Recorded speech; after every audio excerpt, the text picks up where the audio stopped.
चलिए आज है 29 ऑफ जून और डिस्कस कर लेते हैं क्या-क्या न्यूज़ में है। पहले तो यही है कि बिहार पे एक special intensive revision of electoral roll की वाली बात की जा रही है। एक्चुअली हुआ क्या है देखिए इतना इंपॉर्टेंट है लेकिन समझने वाली बात है, फॉर पॉइंट आप लिख सकते हैं, पता होना चाहिए चल क्या रहा है। बिहार में इलेक्शन होने वाले हैं और हमने कल डिस्कस किया था वैसे तो, पर ये बोला गया है कि भाई जो 1987 के बाद अगर कोई है जिसके पास वोटिंग राइट है, उसको अपने पेरेंट्स का भी डॉक्यूमेंट दिखाने पड़ेंगे। तो प्रूफ द एलिजिबिलिटी तो कहीं न कहीं ऐसी देखी जाती है कि भाई जो गरीब लोग हैं, जो लैंडलेस सिटीज़न है, वो कहाँ से दिखाएँगे? तो वो चीज़ आती है कि एससी-एसटीज़ हैं, जो गरीब लोग हैं, उनको ये लिखा ना डिसएनफ्रेंचाइज़मेंट करने की कोशिश की जा रही है। जबकि 324 जो आर्टिकल है, वो बात करता है कि free and fair election conduct कराना, वो एक कॉन्स्टिट्यूशन ड्यूटी है फॉर द इलेक्शन कमीशन। ठीक है, हम डिस्कस नहीं करेंगे इसको। फिर आता है कि US remittance tax bill impact. देखिए क्या था कि जो ट्रम्प है उन्होंने बोला था कि 3.5% हम टैक्स लगाएँगे। रेमिटेंस का मतलब क्या होता है? Like this is our India, ठीक है? अब इंडिया का एक आदमी यहाँ पर काम कर रहा है यूएसए में। वो है इंडियन सिटीज़न तो काम यूएसए में कर रहा है और उसको कौन से पैसे मिल रहे हैं? डॉलर्स में पैसे मिल रहे हैं, राइट? अब वो क्या काम करेगा? इंडिया पैसे भेजेगा, उसको बोलेंगे रेमिटेंस को, ठीक है? तो ये रेमिटेंस भेजना होता है। तो यहाँ पर बात की जा रही थी कि अगर कोई भी आदमी ऐसा है जो यूएसए में बैठा हुआ है, अगर वो इंडिया को या अपने होम कंट्री को पैसा वो भेजता है, तो 35.5 साढ़े 3% जो है टैक्स देना पड़ेगा उसके ऊपर। मतलब अगर ₹100 वो भेजता है, तो उसको 97.5 रुपीज़ ही 96.5 ही भेज पाएगा वो। साढ़े ₹3 कट जाएँगे। तो ये वाली बात चल रही थी लेकिन अभी गवर्नमेंट ने बोला है कि नहीं ऐसा नहीं कर रहे हैं हम लोग, कम करेंगे इसको 1% करेंगे और अभी उसके लिए बोला गया है कि कैश और मनी ट्रांसफ़र की बात की जा रही है।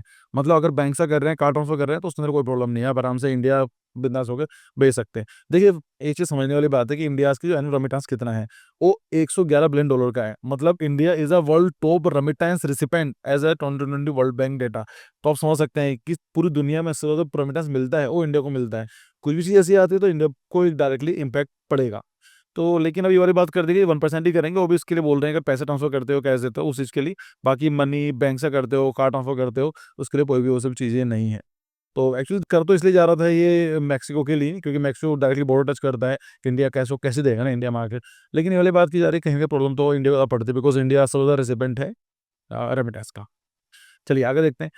Delhi first artificial rain experiment जो लोग दिल्ली में रहते हैं वो जानते हैं कि 3-4 साल से ये बात चल ही रही है कि इंडिया का पॉल्यूशन बढ़ता है तो हम क्या करने वाले हैं आर्टिफिशियल रेन कर देंगे।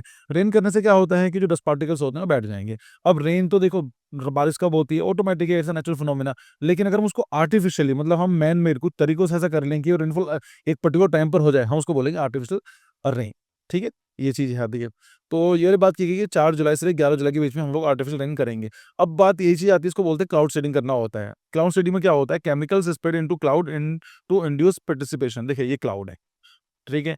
अभी क्या है रेनफॉल होगा या नहीं होगा उसके ऊपर डिपेंड करता है। लेकिन अगर हम इसके अंदर ये सब चीज़ें अगर ये कुछ न्यूक्लियस होते हैं अगर ये ऐड कर दें इससे क्या होगा कि जो कंडेंसेशन होना स्टार्ट हो जाएगी यहाँ पर लाइक जो मॉइस्चर है क्लाउड का वो उसके ऊपर चिपकना स्टार्ट हो जाएगा। सिंपल लैंग्वेज में बात करूँ मैं।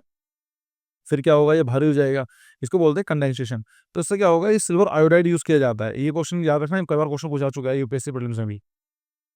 हम सिल्वर आयोडाइड ऐड करते हैं तो उससे क्या होता है न्यूक्लियर ही प्रोवाइड करते हैं। न्यूक्लियर पे क्या कंडेंसेशन होना स्टार्ट हो जाता है। इसकी वजह से भारी हो जाएँगी बूँदें पे लाइक ब बड़ी हो जाएगा तो नीचे गिरना स्टार्ट हो जाता है। ये सब चीज़ें इस तरह से काम करती हैं। तो बोलते हैं आर्टिफिशियल रेन ठीक है इसमें सिल्वर आयोडाइड ये क्वेश्चन इस बार भी आया था याद रखना। Similar technique use in China, UAE, US में भी करी जाती हैं। अब बात ये होती है कि इसका क्रिटिकल प्रोसीजर के बारे में बात करें तो जो लोग क्रिटिसाइज़ कर रहे हो ये कह रहे हैं कि आप कब कर रहे हो? 8 जुलाई से 11 जुलाई तक। अरे उस टाइम तो वैसे भी रेनफॉल हो जाती है, आपको आर्टिफिशियल क्यों करनी है? मतलब अगर देखा जाए बारिश के टाइम तो कुछ कैसे कह सकते हैं, मानसून आने वाला है, आ ही चुका है, देखा है 29 जून को आ ही जाता है, जुलाई के फर्स्ट वीक में नॉर्मली पहुँच जाता है। तो आप उस टाइम की बात कर रहे हो, भाई रेनफॉल तो वैसे ही हो जाएगी, तो क्यों करना है? तो questionable timing during monsoon season when natural rain is restricted, environmental concern about silver iodide toxicity. भाई अब सिल्वर आयोडाइड मार उसमें एनवायरमेंट में छोड़ोगे, उसको इतना नुकसान तो होगा, यस होगा। Potential unintentional regional climate impact. अब आपका मन तो नहीं है, लेकिन मान लीजिए जब रेनफॉल करा रहे हो सकता है जो क्लाउड में मॉइस्चर तो लिमिटेड ही है ना, अब जो मॉइस्चर यहाँ की ना हो, कहीं वो ड्रेन कर रहा होता, तो कहीं न कहीं से डिसबैलेंस हो सकता है। Cost effectiveness compared to sustain pollution control. फिर ये वाली बात आती है, भाई कितनी बार ऐसा काम करोगे? आप पॉल्यूशन के लिए कर रहे हो, तो पॉल्यूशन ऐसे कम नहीं होगा। जब तक आप पीछे से ही मतलब जो स्टार्टिंग से ही और मान जो है पॉल्यूशन को कम करने की कोशिश ना करोगे। ये तो एक तरह से बस फायर फाइटिंग वाला हिसाब-किताब हो गया। पॉल्यूशन हुआ, तो बारिश करा दी। इससे कुछ हो गया, लेकिन ऐसा कोई परमानेंट इलाज नहीं है, तो हमें देखना पड़ेगा कि इसका सॉल्यूशन क्या है। ठीक है, तो यहाँ पर वो चीज़ आती है कि how cloud seeding create artificial rainfall. So ये चीज़ें हैं कि डिस्पर्सल ऑफ कैटलिस्ट, मतलब aircraft disperse silver iodide particles into cloud at precise altitude where moisture content potential. देखिए जैसे मान लीजिए क्लाउड है ये, तो यहाँ पर क्या करेगा, ये एक एरोप्लेन जाएगा और यहाँ पर इसको स्प्रेड आउट कर देगा। ठीक है, और वहाँ पर कहाँ पर करेगा भाई, जहाँ पर मानसून हो वहाँ ही करेगा ना। आप बोलेंगे सर यहाँ कर सकता है कि नहीं करेगा, यहाँ पर ऊपर करेगा नहीं करेगा भाई, जहाँ पर मानसून है, जहाँ पर क्लाउड्स अवेलेबल है वहाँ ही करेगा ना। तो ऑफ कोर्स सिंपल सा लॉजिक है। आइस क्रिस्टल फॉर्मेशन हो जाते हैं। Silver iodide mimics ice nuclei, तो ये न्यूक्लाई की तरह काम करता है, अट्रैक्ट वाटर ड्रॉपलेट, पानी की ड्रॉपलेट को इकट्ठा करता है और क्रिस्टलाइज करने की कोशिश करता है about this particles. As crystal grow heavier, और जैसे क्रिस्टल भारी होते हैं, they descend through the cloud, तो क्लाउड से बाहर निकल जाते हैं, अल्टीमेटली नीचे रेनफॉल कर देते हैं। So the effectiveness depend on the cloud temperature, moisture content, atmospheric condition. तो कैसा चीज डिपेंड करता है भाई कि क्लाउड का टेम्परेचर क्या है। अगर ज्यादा क्लाउड टेम्परेचर ज्यादा होगा तो रेनफॉल ज्यादा हो सकती है।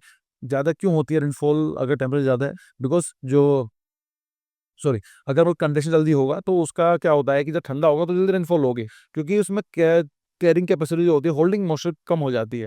अगर टेम्परेचर कम होता है तो मॉइस्चर कंटेंट, मॉइस्चर ज्यादा होगा तो जल्दी रेनफॉल हो जाएगी, कम होगा तो कम करेगी। एटमॉस्फेयर कंडीशन पे डिपेंड करता है। तो ये सब चीजें तो बेसिक हैं, आपको जानकारी होनी चाहिए। फिर आता है कि national turmeric board headquarter in Najimabad. देखिए हुआ क्या है कि अमित शाह जी ने इनोग्रेट करने वाले हैं the national turmeric board headquarter Najimabad. ये कहाँ पर होगा? तेलंगाना, मतलब नजीबाबाद में है, और तेलंगाना में नजीबाबाद है।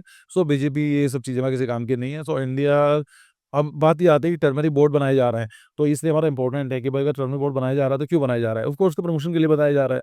तो क्यों नजीबाबाद क्यों बनाया जा रहा है? नजीबाबाद से major production hub for the spice.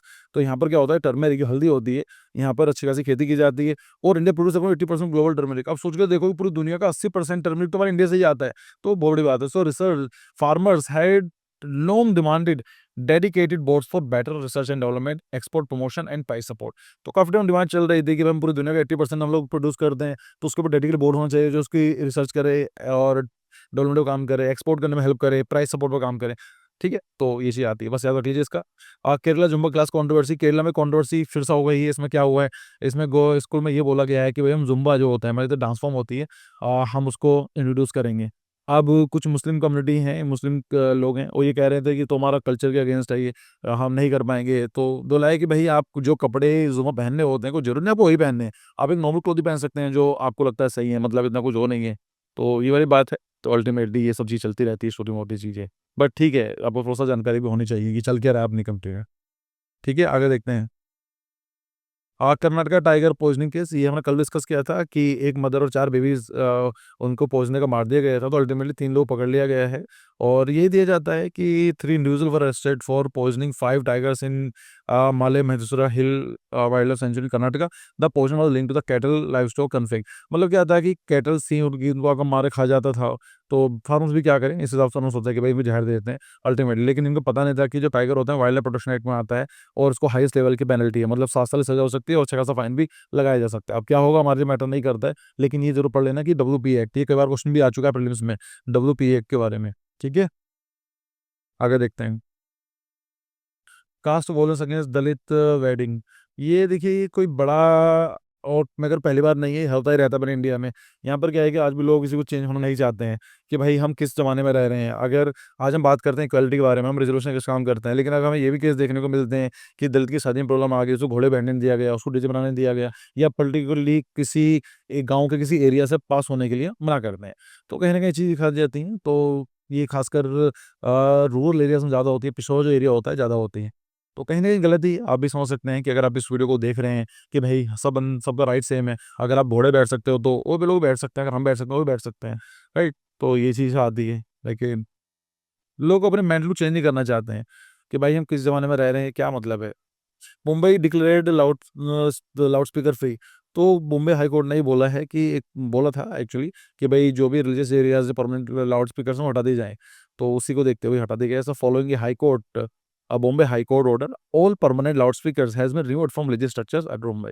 ठीक है, तो ये बोल दिया गया भाई कि जो नॉइस पोल्यूशन रूल्स हैं ये आए थे, और ईपी एक्ट में इन्वायरमेंट प्रोटेक्शन 1986 के थ्रू ये आया गया था। High court rule that loudspeaker are not essential को लगे भाई हाई कोर्ट का।